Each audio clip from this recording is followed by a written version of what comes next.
হরে কৃষ্ণা। রাধে রাধে বন্ধুরা, আসছে উৎপন্না একাদশীর দিন। পারলে অবশ্যই এই পবিত্র একাদশী ব্রত মাহাত্ম্য কথা পাঠ বা শ্রবণ করুন। এখন চলছে মার্গশীর্ষ মাস। মার্গশীর্ষ অর্থাৎ অগ্রহায়ণ মাসের কৃষ্ণপক্ষের একাদশী উৎপন্না একাদশী নামে পরিচিত।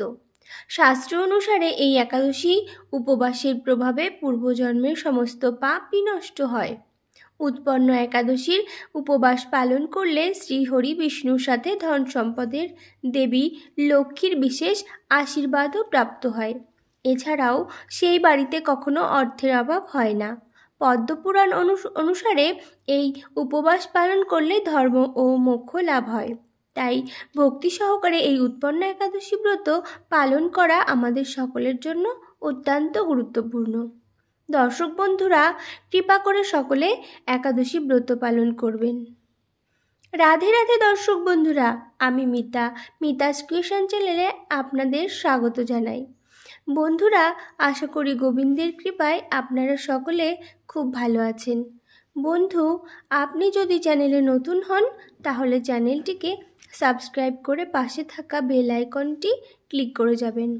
আর ভিডিওটি ভালো লাগলে লাইক করবেন আর কমেন্টে লিখবেন জয় রাধা গোবিন্দের জয়।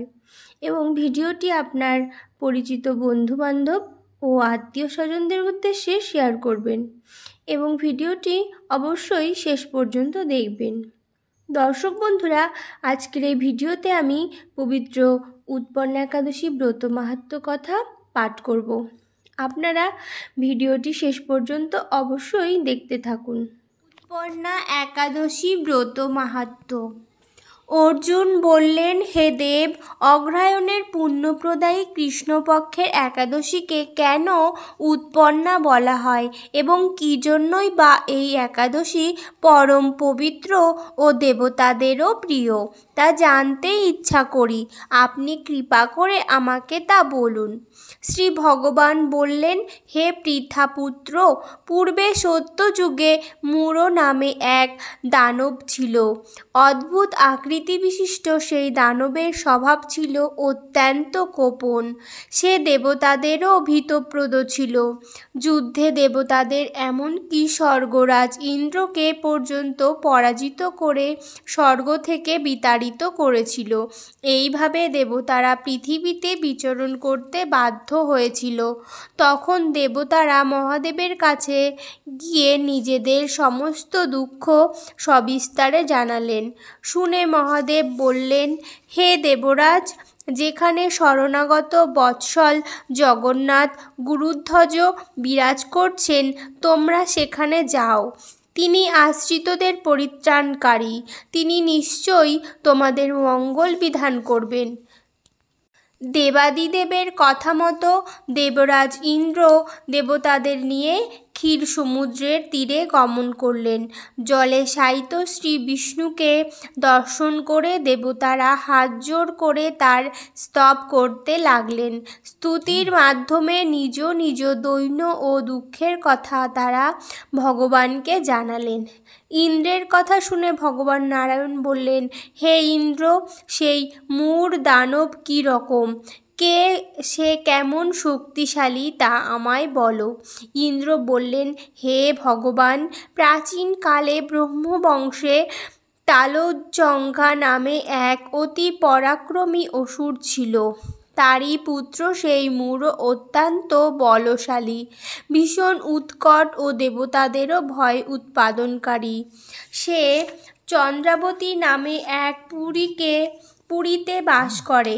স্বর্গ থেকে আমাদের বিতাড়িত করে তার স্বজাতি কাউকে রাজা, কাউকে অন্যান্য দিকপাল রূপে প্রতিষ্ঠিত করে এখন সে দেবলোক সম্পূর্ণ অধিকার করেছে। তার প্রবল প্রতাপে আজ আমরা পৃথিবীতে বিচরণ করছি।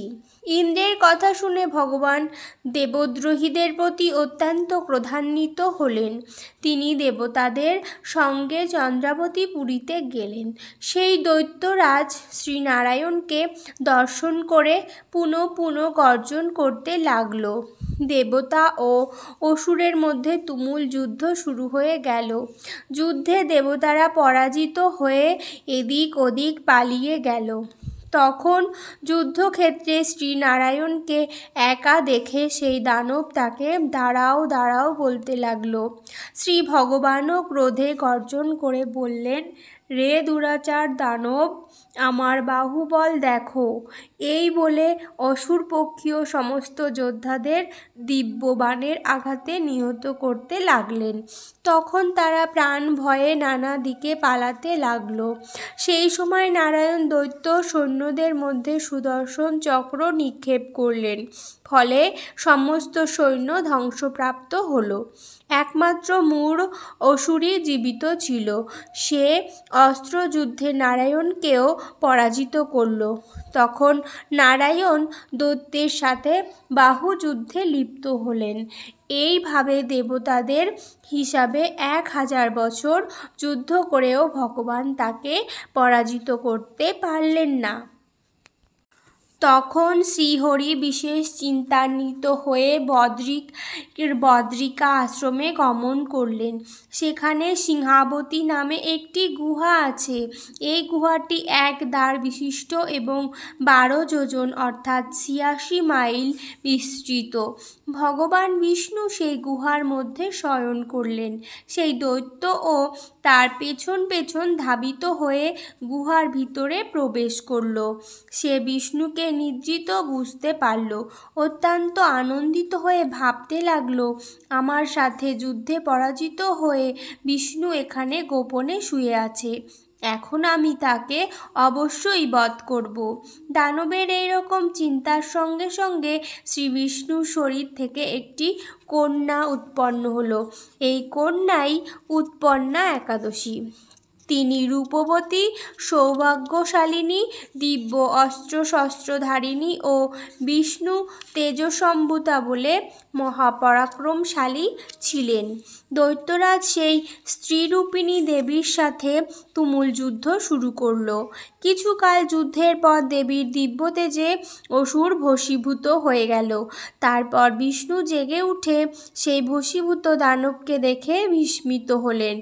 এক দিব্যকন্যাকে তার পাশে হাত জোড় করে দাঁড়িয়ে থাকতে দেখলেন। বিষ্ণু বললেন, হে মহাপরাক্রান্ত উগ্রমূর্তি, এই মূঢ় দানবকে কে বধ করল?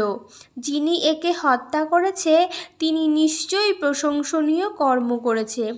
সেই কন্যা বলেন, হে প্রভু, আমি আপনার শরীর থেকে উৎপন্ন হয়েছি। আপনি যখন ঘুমিয়েছিলেন তখন এই দানব আপনাকে বধ করতে চেয়েছিল। তা দেখে আমি তাকে বধ করেছি। আপনাদের কৃপাতেই আমি তাকে বধ করতে পেরেছি। এ কথা শুনে ভগবান বললেন, আমার পরাশক্তি, তুমি একাদশীতে উৎপন্ন হয়েছ, তাই তোমার নাম হবে একাদশী। আমি এই ত্রিলোকে দেবতা ও ঋষিদের অনেক বর প্রদান করেছি। হে ভদ্রে, তুমিও তোমার মন মতো বর প্রার্থনা করো, আমি তোমাকে তা প্রদান করব। একাদশী বললেন, হে দেবেশ, ত্রিভুবনের সর্বত্র আপনার কৃপায় সর্ববিঘ্ন নাশিনী ও সর্বদায়িনী রূপে যেন পরম পূজ্য হতে পারি, এ বিধান করুন। আপনার প্রতি ভক্তিবশত যারা শ্রদ্ধা সহকারে আমার ব্রত উপবাস করবে তাদের সর্বসিদ্ধি লাভ হবে, এই বর প্রদান করুন। বিষ্ণু বললেন, হে কল্যাণী, তাই হোক। উৎপন্না নামে প্রসিদ্ধ তোমার ব্রত পালনকারীর ইচ্ছা পূর্ণ হবে। তুমি তাদের সকল মনোবাসনা পূর্ণ করবে, এতে কোনো সন্দেহ নেই। তোমাকে আমার শক্তি বলে মনে করি, তাই তোমার ব্রত পালনকারী সকলে আমারই পূজা করবে। এর ফলে তারা মুক্তি লাভ করবে। তুমি হরিপ্রিয়া নামে জগতে বিখ্যাত হবে। তুমি ব্রত পালনকারী শত্রু বিনাশ, পরম গতি দান এবং সর্বসিদ্ধি প্রদান করতে সমর্থ হবে। ভগবান বিষ্ণু এইভাবে উৎপন্না একাদশীকে বরদান করে অন্তর্হিত হলেন। সমস্ত ব্রতকারী দিবারাত্রি ভক্তিপরায়ণ হয়ে এই উৎপন্না একাদশীর উৎপত্তির কথা শ্রবণ ও কীর্তন করলে শ্রীহরির আশীর্বাদ লাভে ধন্য হবে। দর্শক বন্ধুরা, আশা করি ভিডিওটি আপনাদের খুবই উপকারে আসবে। আর ভিডিওটি ভালো লাগলে লাইক করবেন আর কমেন্টে লিখবেন জয় রাধা গোবিন্দের জয়। এবং ভিডিওটি আপনার পরিচিত বন্ধুবান্ধব ও আত্মীয় স্বজনদের উদ্দেশ্যে শেয়ার করবেন। সকলেই ভালো থাকুন এবং সুস্থ থাকুন, এই কামনা রেখে আজকে এখানেই শেষ করলাম। নমস্কার, ধন্যবাদ। ঈশ্বর আপনার মঙ্গল করুক। জয় শ্রীকৃষ্ণ, রাধে রাধে।